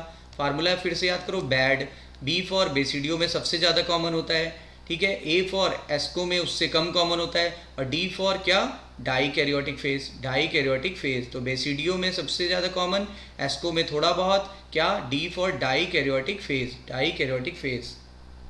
तो आइए देखिए एनसीईआरटी में क्या लिखा हुआ है। लिखा है when A fungus reproduces sexually the two haplide hypha of compatible mating type, compatible mating मतलब एक प्लस और एक minus, come together and fuse in some fungi the fusion of two haplide cell immediately, याद करिए कुछ में क्या हो जाता है, immediately हो जाता है, जिससे 2n यानी जाइगोट बन जाता है, डिप्लाइड सेल यानी जाइगोट बन जाता है। However in the other fungi में क्या बताया था बच्चों, फार्मूला बोलो, bad, B for basidio, A for asco, इनमें क्या पाया जाता है, डाई कैरियोटिक फेज या डाई कैरियन। तो देखिए क्या लिखा है, एस्कोमाइसिटीज़ और बेसिडियोमाइसिटीज़ में एक इंटरवेनिंग स्टेज पाई जाती है। मैंने बोला था ना, इंटरमीडिएट या इंटरवेनिंग स्टेज पाई जाती है, इसको बोलते हैं डाई कैरियोटिक स्टेज। स्टेज का नाम डाई कैरियोटिक स्टेज। बताओ, इसमें एक प्लस वाला न्यूक्लियस है और एक माइनस वाला न्यूक्लियस है, यानी दो न्यूक्लियस पर सेल पाए जाते थे। This condition is known as, क्या बताया था मैंने, डाई कैरियन, ओके बच्चों। और जबकि phase is known as dikaryotic phase. Later the parental nuclei fuse, बाद में ये फ्यूज कर जाएगी और बाद में ये डिप्लाइड बना लेगी, मतलब इसमें इमीडिएटली फ्यूज कर जाती है, उसमें थोड़े देर के बाद फ्यूज करती है, और जिसमें इमीडिएटली हो जाए उसमें ये वर्ड यूज़ नहीं करेंगे, डाई कैरियन वर्ड यूज़ नहीं करेंगे। The fungi forms fruiting body in which the reduction division occurs. Fruiting body बताया था ना, फ्रूटिंग बॉडी के अंदर ही या तो बाहर बनेगा या तो अंदर बनेगा स्पोर, ठीक है। और बनेगा कैसे, रिडक्शन डिवीजन द्वारा। कौन सा रिडक्शन डिवीजन, रिडक्शन डिवीजन को क्या बोलते हैं बच्चों, मियोसिस। मियोसिस क्यों बोलते हैं रिडक्शन डिवीजन, क्योंकि क्रोमोसोम का नंबर जस्ट हाफ हो जाता है, और leading to formation of haploid cell, यानी डिप्लाइड सेल से हैप्लाइड सेल बन जाएगी। ओके माय डियर, देखिए क्या लिखा हुआ है एनसीईआरटी में फर्दर, मार्फोलॉजी ऑफ माइसिलियम के आधार पे, ठीक है। एक फार्मूला बताता हूँ, बच्चे खाते मोमोज खाते मोमोज, और साथ में पीते हैं फ्रूटी, ठीक है, फ्रूटी। स्पेलिंग मैं वो नहीं लिख रहा हूँ जो कंपनी की, मैं आपको फ्रूट से करके फ्रूटी लिख दे रहा हूँ ताकि याद रहे, ठीक है। तो देखिए वैसे फ्रूटी की स्पेलिंग तो अलग होती है, लेकिन मैंने फ्रूटी लिखा है, फ्रूट के आगे ई लगा दिया। तो मोमोज का मतलब हो गया, MO का मतलब हो गया मार्फोलॉजी के आधार पे, ठीक है। MOS का मतलब क्या हो गया, मोड ऑफ। MO मतलब हो गया मोड, और S मतलब स्पोर फॉर्मेशन, मोमोज। तो MO का मतलब ये हो गया, और MOS का मतलब मोड ऑफ स्पोर फॉर्मेशन। और फ्रूटी का मतलब फ्रूटिंग बॉडी, फ्रूटी का मतलब क्या, फ्रूटिंग बॉडी। इनके आधार पे 4 ग्रुप में डिवाइड किया गया है इस किंगडम को 4 क्लासेस में डिवाइड किया गया है, ठीक है। ओके, आगे देखते हैं। सबसे पहला है फाइकोमाइसिटीज।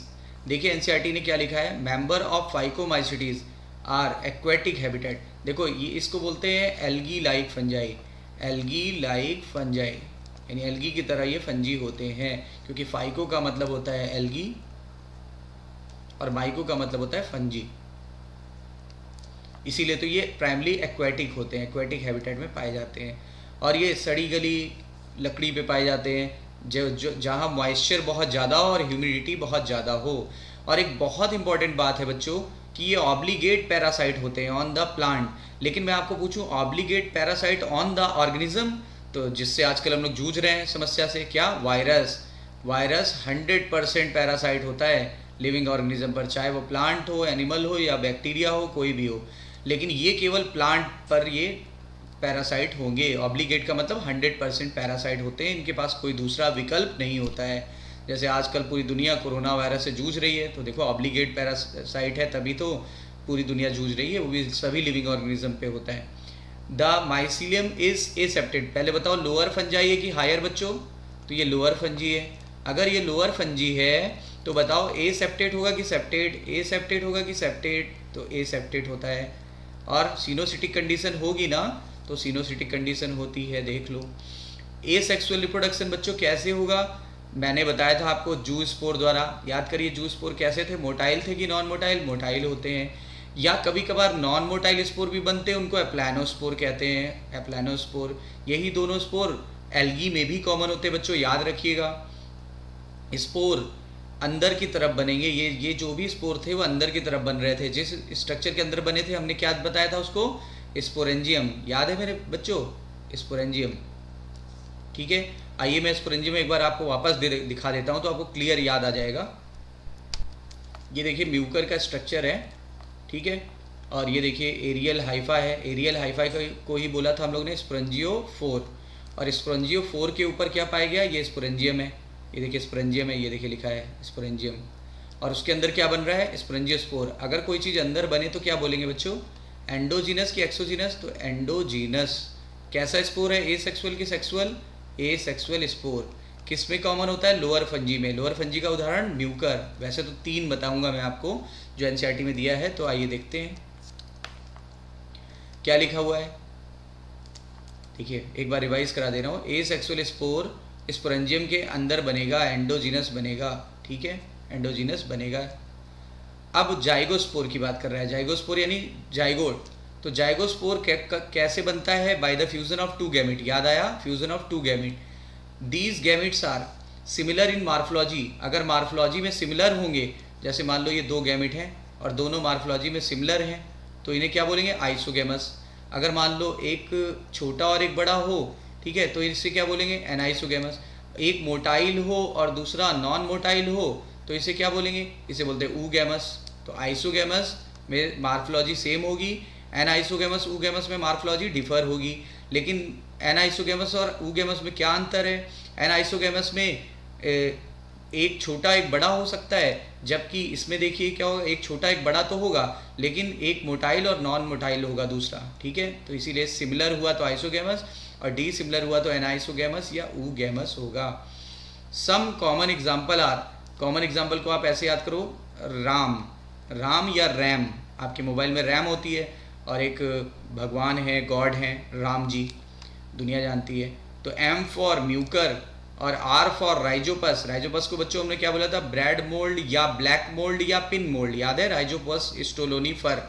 और एल्ब्यूगो कैंडिडा से बच्चों क्या हुआ था, सरसों की पत्तियों पे वाइट वाइट कलर के धब्बे पड़ गए थे ना, तो पैरासिटिक फंजी है जो मस्टर्ड पे पाई गई थी। ये देखिए म्यूकर का एनसीईआरटी का फिगर ऐसा दिया हुआ है, ठीक है। और मैंने ये आपको अभी अभी डिटेल में बताया कि इस तरीके का ये अल्ट्रा स्ट्रक्चर दिखाई पड़ता है। ओके माय डियर, आइए चलते हैं नेक्स्ट वाले ग्रुप पे। नेक्स्ट वाला सेकंड ग्रुप है हायर फंजाई। अब बोलो ये हायर है तो आप समझ ही गए होंगे कि ये हायर फंजी है, ठीक है। देखिए क्या लिखा है, इसको हम लोग ने सैक फंजी बोला है। क्यों, क्योंकि इसमें सैक लाइक स्ट्रक्चर का नाम क्या था, एस्कस। और लिखा है the ascomycetes are mostly multicellular, mostly multicellular होते। बताओ एक्सेप्शन क्या है भैया, एक्सेप्शन है ईस्ट, एक्सेप्शन है ईस्ट। तो ईस्ट जो होता है वो एक्सेप्शन है, याद रखिएगा। तो बच्चों यूनिसेलुलर का एग्जांपल आपको बताया गया है ईस्ट, ईस्ट। और इसका नाम था सैक्रोमाइसिस सेरिवेसी, और बेकरी में भी यूज़ किया गया था और बेवरेज में भी, और दोनों का मैंने बेसिस भी बताया था। जबकि एनसीईआरटी में मल्टी सेलर का एग्जाम्पल क्या दिया हुआ है, पेनिसिलियम, जिससे निकाला गया था एंटीबायोटिक, अलेक्जेंडर फ्लेमिंग ने। ठीक है, आइए मैं इसका एक फिगर भी दिखाता हूँ तो आपको और क्लैरिफाई हो जाएगा।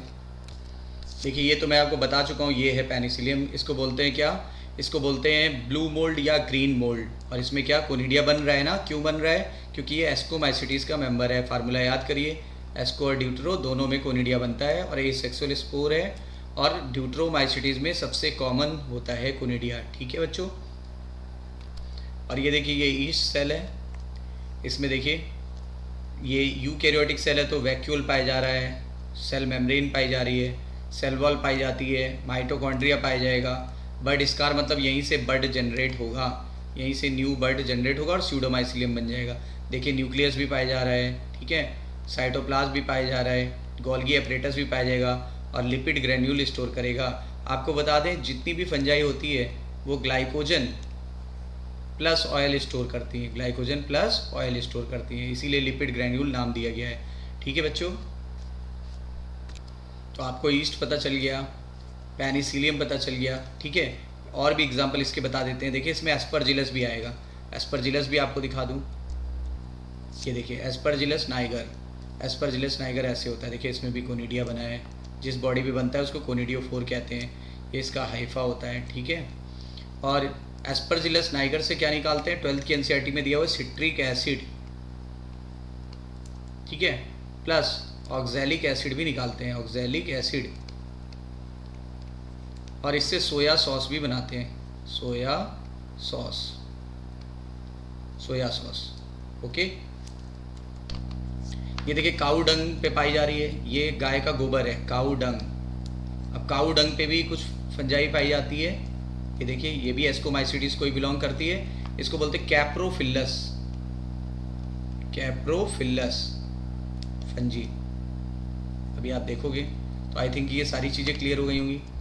ये देखिए ये रेड कलर की है या पिंक कलर की, तो इसको बोलते हैं पिंक या रेड मोल्ड, पिंक या रेड मोल्ड, और इसको बोलते हैं हम लोग न्यूरोस्पोरा, न्यूरोस्पोरा। इसको बायोकेमिकल और जेनेटिकल स्टडीज़ के लिए यूज़ किया जाता है, बायोकेमिकल एंड जेनेटिकल स्टडीज़ के लिए यूज़ किया जाता है। ओके बच्चों, तो आइए पढ़ते हैं। दे आर सैप्रोफिटिक, यानी सड़ी गली चीज़ों पे पाई जाती हैं। डिकम्पोजर्स हो सकते हैं, यानी मिनरल रिसाइकलिंग को मेंटेन करेंगे। पैरासाइट हो सकते हैं किसी के ऊपर। कैप्रोफिलस भी हो सकती है, ठीक है, कॉप्रोफिलस यानी कि काउडंग पे पाई जा सकती है। और माइसिलियम ये हायर है कि लोअर बताया था आपको, तो माइसिलियम कैसा होगा, ब्रांच होगा हाईली, और कैसा होगा, सेप्टेट होगा। The asexual spore are conidia, conidia बना था ना आपको फिगर में दिखाया गया था, और शुरुआत में भी बताया था कि ये बाहर की तरफ बनता है, और जिस माइसिलियम पे बनेगा उसे कोनिडियोफोर कहते हैं, और कोनिडिया जर्मिनेट करके नया माइसिलियम बना सकता है। शुरुआत में मैंने आपको बता दिया था। सेक्सुअल स्पोर का नाम बच्चों एस्कोस्पोर, और ये अंदर बनते हैं स्पेशल थैले जैसे स्ट्रक्चर में, और थैले जैसे स्ट्रक्चर को क्या बोलते हैं, एस्कस या asci. These asci are arranged in different type of fruiting body, यानी ये फ्रूटिंग बॉडी में अरेंज रहता है, और इनको बोलते हैं एस्कोकार्प। फ्रूटिंग बॉडी के आगे क्या लगाते थे बच्चों, कार्प, तो ascocarp. Some example are Aspergillus, Aspergillus niger याद करो। क्लैविस सेब होता है, इससे निकालते हैं हम लोग क्या, इससे निकालते हैं chemical LSD, lysergic acid diethylamide, lysergic acid diethylamide, और ये हॉलोसिनोजिक होता है। हॉलोसिनोजिक सब्सटेंस क्या करती हैं, ये फीलिंग और परसेप्शन को बदल देती हैं, यानी सोच और विचार को चेंज कर देती हैं, व्यक्ति को भ्रमित कर देती हैं, भ्रामक दवाएं हैं। और न्यूरोस्पोरा को रेड या पिंक मोल्ड बोला था, और मैंने अभी आपको बताया था ये बायोकेमिकल और जेनेटिकल वर्क के लिए यूज़ किया जाता है। और बहुत सारे इसमें आते हैं मेंबर जो बहुत टेस्टी होते हैं, बहुत डिलीशियस होते हैं। जैसे आप फार्मूला याद कर लो, मोटू, मोटू का क्या मतलब हो गया, एमओ मतलब मोरेल, तो मोरेल और TU का मतलब हो गया ट्रफल, मोरेल और ट्रफल आर इडिबल, मोरेल और ट्रफल आर इडिबल। क्लियर। और देखिए एस्परजिलस का एनसीईआरटी का फिगर है, एस्परजिलस का एनसीईआरटी का फिगर है, मैंने आपको इसका अल्ट्रा फिगर भी बता दिया। ठीक है, अब आइए बच्चों थर्ड वाला ग्रुप देखते हैं। थर्ड में हो गया बेसिडियोमाइसिटीज, ये भी हायर है कि लोअर है, हायर, और इसको हम लोग क्या बोला था, इसको हम लोगों ने बोला था क्लब फंजी। तो देखिए एनसीईआरटी में क्या लिखा है, कॉमनली फॉर्म्स बेसिडियोमाइसीडीज आर मशरूम, इसमें मशरूम आएगा, मशरूम जो कि ये दिखाया गया है, देखो एगेरिकस यानी मशरूम। ब्रैकेट फंजी आएगी और पफ बॉल आएगा। पफ बॉल कैसा होता है आइए देखते हैं। ये तो देखिए मशरूम है, ये मशरूम है जो खाया जाता है, आप देखते हो, ये देखिए ये है पफ बॉल। पफ बॉल क्योंकि आप देख रहे हो बिल्कुल गोल गोल बॉल जैसा दिख रहा है, और पफ मतलब फूला हुआ, ये फूली हुई बॉल जैसी दिखती है इसलिए इसको पफ बॉल बोलते हैं, और इसका नाम होता है लाइकोपर्डॉन। लाइकोपर्डॉन, पफ बॉल का नाम क्या है, लाइकोपर्डॉन। ठीक है, तो याद रखिएगा। अब आगे देखिए क्या लिखा हुआ है, they grow in soil, soil में पाए जाते हैं, ऑन लॉग यानी पेड़ों के ट्री के गैप में पाए जाएंगे, ट्री स्टम्प पे पाए जाते हैं, और लिविंग प्लांट बॉडीज़ के ऊपर भी रह सकते हैं एज ए पैरासाइट, परजीवी होते हैं। एग्जाम्पल में रस्ट और स्मट। अब रस्ट और स्मट मैं आपको बता चुका हूँ, याद करिए, जब जंग जैसा लग जाता है पौधों के ऊपर, जैसे गेहूँ वगैरह के ऊपर, तो उसको रस्ट बोलते हैं। और स्मट बिल्कुल काला हो जाता है, पौधा काला हो जाता है, या फिर बीज वगैरह उसके काले हो जाते हैं, स्पोर या फ्रूट काला हो जाता है। ये मैं आपको दिखाता हूँ इसका दोनों का फिगर एक बार। ये देखिए मैं आपको दिखा चुका हूँ, ये देखिए जंग जैसे लग गया है, इसको रस्ट किससे होता था बच्चों, पक्सीनिया ग्रैमिनी, पक्सीनिया ग्रैमिनीस। ये देखिए बिल्कुल रस्टी हो गया है, इसीलिए इसको बोलते हैं rust disease, rust disease of wheat. ठीक है, आइए मैं आपको स्मट डिजीज दिखाता हूँ। देखिए बच्चों ये है स्मट डिजीज। स्मट डिजीज में क्या होता है ना, ये देख रहे हैं गेहूं की बाली है, अब ये देखिए ये नॉर्मल बालियाँ कैसी दिख रही हैं गेहूं की, बिल्कुल क्लियर, और इसके अंदर गेहूं के बीज होंगे। यहाँ देखिए पूरी बाली जो है वो झुलस गई है, ऐसे लग रहा है जैसे झुलस गई है, यानी स्मोकी हो गई है, स्मोकी, इसीलिए इसका नाम पड़ गया स्मट डिजीज। स्मट डिजीज किससे होती है, अस्टीलागो, अस्टीलागो से होती है। ओके बच्चों, और मेज़ में भी होती है और वीट में भी होती है, मेज़ और वीट दोनों में होती है। पौधा कैसा पड़ गया, स्मोकी पड़ गया, इसलिए इसको स्मट डिजीज भी बोलते हैं। तो दोनों पैरासाइट पता चल गया आपको। अब देखिए हायर है तो माइसिलियम कैसा होगा, ब्रांच्ड होगा हाईली और सेप्टेट होगा। Asexual spores are generally not found, मैंने क्या बोला था, फार्मूला याद करो, कैड। कैड का मतलब हो गया कोनिडिया एसेक्सुअल स्पोर है, केवल एस्को और ड्यूट्रो में पाया जाएगा, बेसिडियो में नहीं पाया जाता। तो बताओ, आपको याद होगा शुरुआत में बताया था। Vegetative reproduction by fragmentation, vegetative reproduction fragmentation द्वारा होता है। सेक्स ऑर्गन इनमें नहीं पाया जाता, सेक्स ऑर्गन एब्सेंट होता है। आप बोलोगे सर सेक्स ऑर्गन एब्सेंट होता है तो सेक्सुअल रिप्रोडक्शन कैसे हो जाता है, इसमें सेक्स ऑर्गन एब्सेंट होता है, लेकिन इसमें जो प्लाज्मोगेमी होती है वो किस में होगी, वो होती है गैमिट में नहीं होगी, बल्कि वेजिटेटिव सेल में या सोमैटिक सेल में होगी, वो भी डिफरेंट स्ट्रेन वाले या डिफरेंट जीनोटाइप वाले, इसीलिए इसको सोमैटोगैमी भी कहा जाता है। सोमैटोगैमी याद रखिए, इसमें जो रिप्रोडक्शन होता है सेक्सुअल उसको सोमैटोगैमी भी बोलते हैं। तो यानी इसमें जो होती है गैमिट्स में फ्यूजन नहीं होगा, बल्कि किस में फ्यूजन होगा, सोमैटिक सेल या वेजिटेटिव सेल में, that is why also known as somatogamy. The resultant structure is dikaryotic. अब बताइए जब दोनों फ्यूज हो जाएगा तो 2n बन जाएगी डाइकैरियोटिक में, और अभी फ्यूज होने में समय है क्योंकि इमीडिएटली फ्यूज नहीं होगी तो इसमें टाइम लगता है, इसीलिए इसको बोलते हैं डाइकैरियोटिक फेज। मैं आपको पढ़ा चुका हूँ सब कुछ। फिर अल्टीमेटली क्या हो जाएगा, बेसिडियम बन जाता है। अच्छा बताओ, बेसिडियम जो होता है किस शेप का होता है, क्लब शेप, इसीलिए इसका नाम पड़ा क्लब फंजी, क्लब फंजी। फिर क्या लिखा है, अब कैरियोगैमी हो जाएगी तो फिर जाइगोट बन जाएगा, जाइगोट के बाद मियोसिस हो जाएगी, सब मैं बता चुका हूँ। In the basidium producing 4 basidiospore, इसमें 4 बेसिडियोस्पोर बनते हैं, वो भी एक्सोजीनस बनेंगे, मैं आपको पहले ही क्लियर करा चुका हूँ, जबकि एस्कोमाइसिटीज में अंदर बने थे और 8 बनेंगे। एक बात इंपॉर्टेंट और बता देता हूँ, उसमें 8 बनेंगे। ठीक है, तो देखिए ये किस पर बनते हैं, बेसिडियम पर। The basidia are arranged in fruiting body, basidia कहाँ पाया जाता है, फ्रूटिंग बॉडी में, और फ्रूटिंग बॉडी के आगे क्या लगा दोगे बच्चों, कार्प, तो बेसिडियो कार्प बोलेंगे। Some common members are Agaricus यानी मशरूम, कुछ कॉमन मेंबर को क्या बोल रहे हैं, एगेरिकस यानी मशरूम।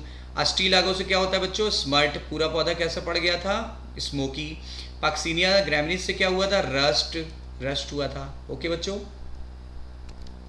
देखिए ये फ्रूटिंग बॉडी जो होती है ना, ये रिंग में अरेंज होती है, आपने देखा होगा ये फ्रूटिंग बॉडी रिंग में अरेंज है, ऐसे ही ज़्यादातर आपने देखा होगा फ्रूटिंग बॉडी रिंग में अरेंज होती है, इसको बोलते हैं फेरी रिंग, क्योंकि बहुत अच्छी दिखती है इसलिए इसको बोलते हैं फेरी रिंग, फेरी रिंग। अच्छा एक बात और बताइए, ऑल मशरूम्स आर एडिबल, क्या सारे मशरूम्स एडिबल होते हैं? आंसर आएगा नहीं, few mushrooms are edible, few mushrooms are edible, याद रखिएगा, ठीक है। एक बात ये, और मशरूम को डायबिटिक पेशेंट को ज़्यादा दिया जाना चाहिए, क्यों? क्योंकि इसमें कार्बोहाइड्रेट की मात्रा कम होती है और मिनरल और प्रोटीन्स ज़्यादा होते हैं, इसीलिए, और इजीली डाइजेस्टेबल भी होता है और प्रोटीन का रिचेस्ट सोर्स है, ठीक है। अब आगे देखिए, और आजकल इसको ट्रेंड में ला भी रहे हैं, इसमें भी सिंगल सेल प्रोटीन होती है, इसमें भी क्या पाई जाती है? सिंगल सेल प्रोटीन पाई जा सकती है थोड़ी बहुत। अब आगे देखिए, मशरूम में कुछ मशरूम होते हैं जैसे अमेनिटा, एमेनिटा मस्कैरिया, एमेनिटा मस्कैरिया, इसको टोड स्टूल भी कहते हैं। क्या बोलते हैं? टोड स्टूल, शुरुआत में बताया था टोड स्टूल, ठीक है। तो ये पॉइजनस होता है, जैसे टोड पॉइजनस होता है वैसे ही ये भी पॉइजनस होता है, और ये हॉलोसिनोजिक प्रॉपर्टी शो करता है। इसको खाने से एक जूलियस सीजर थे, उनकी डेथ हो गई, इसको खाने से एक जूलियस सीजर थे, उनकी डेथ हो गई एज ए कॉन्स्पिरेसी, उनकी वाइफ ने ही उनको खिला दिया था जिससे उनकी डेथ हो गई। इसका मतलब ये कैसा होता है? पॉइजनस की नॉन पॉइजनस। इसीलिए मैंने बोला था सारे मशरूम एडिबल नहीं होते, केवल फ्यू मशरूम एडिबल होते हैं, क्योंकि कुछ तो जानलेवा भी हो सकते हैं, और ये नीट में क्वेश्चन आ चुका है कि अमेनिटा मस्कैरिया हॉलोसिनोजिक होता है और टोड स्टूल भी कहते हैं इसको। अब आइए बच्चों, आखिरी और चौथा ड्यूट्रोमाइसिटीज पढ़ते हैं, और ये इम्परफेक्ट फंजाई होती है। मैंने पहले बोला था इम्परफेक्ट फंजी होती है, और ये कैसी होती है? हायर है, ये हायर फंजी है, ठीक है। बिकॉज ओनली एसेक्सुअल और vegetative phases of these fungi are known, केवल इसमें एसेक्सुअल और वेजिटेटिव होता है। स्टार्टिंग में ही बताया था कि सेक्सुअल रिप्रोडक्शन इनमें नहीं होता है, that is why known as imperfect fungi. When the sexual spore of these fungi were discovered, अगर कभी इनमें सेक्सुअल स्पोर खोजे गए तो इनको एक एप्रोप्रिएट क्लास में रख दिया जाएगा जो इसको बिलोंग करेगी। जैसे मान लो अगर एंडोजिनस स्पोर बना और 8 बना और थैले के अंदर बना, तो बताओ आप कहाँ रखोगे? एस्कोमाइसिटीज़ में। और अगर मान लो कि 4 बने और बाहर बने तो कहाँ रखेंगे? बेसिडियोमाइसिटीज़ में। तो ध्यान दीजिए, एसेक्सुअल और वेजिटेटिव स्टेज जो होता है ना, उनको तो नाम दे दिया गया ड्यूट्रोमाइसिटीज़, और अगर सेक्सुअल स्टेज पाया जाएगा तो फिर रखेंगे अनदर क्लास में। कहाँ बताया था? बताया गया था कि या तो एस्को में या बेसिडियो में। Letter when the linkage were establish, बाद में लिंकेज जब पता चला तो फंजी को करेक्टली आइडेंटिफाई कर लिया गया और मूव कर दिया गया ड्यूट्रोमाइसिटीज़ में। यानी जिनमें एसेक्सुअल और वेजिटेटिव होता है उनको ड्यूट्रोमाइसिटीज़ में रखना चाहिए, और जिनमें सेक्सुअल होता है उनको उनके कैरेक्टर के आधार पे उनकी एप्रोप्रिएट क्लासेस में रखना चाहिए बच्चों। जैसे once perfect stage, perfect stage किसको बोलते हैं? सेक्सुअल स्टेज को। अगर ये कभी किसी ड्यूट्रोमाइसिटीज़ के मेंबर में खोजी गई तो इनको एप्रोप्रिएट क्लास में मूव करके डाल देंगे। जैसे कहाँ पे रखेंगे? या तो एस्कोमाइसिटीज़ में बताया था अगर एंडोजिनस स्पोर बने और 8 बने, और या तो बेसिडियोमाइसिटीज़ में कितने? अगर एक्सोजिनस बने और 4 बने। Deuteromycetes reproduce only by asexual reproduction known as conidia, और ये कैड वाला फार्मूला याद करो।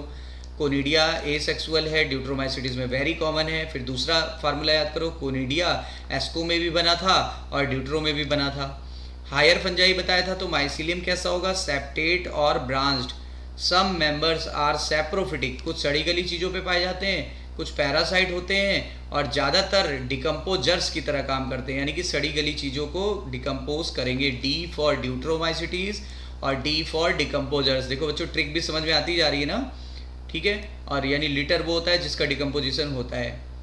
और हेल्प इन मिनरल साइक्लिंग, इससे मिनरल दोबारा रिलीज हो जाएंगे। आपको पता होना चाहिए कि organic substance will convert into inorganic substance, that means mineral, by the process of decomposition. 12th की एनसीईआरटी में इकोलॉजी में दिया हुआ है। सम एग्जाम्पल्स आर, इसके लिए फार्मूला याद रखना, act. A for Alternaria, Alternaria से क्या होता है? Early blight of potato, early blight of potato एक रोग होता है। कोलैटोट्राइकम, सी मीन्स होता है कोलैटोट्राइकम, कोलैटोट्राइकम फैल्केटम, इससे क्या होता है? Red rot of sugarcane, red rot of sugarcane.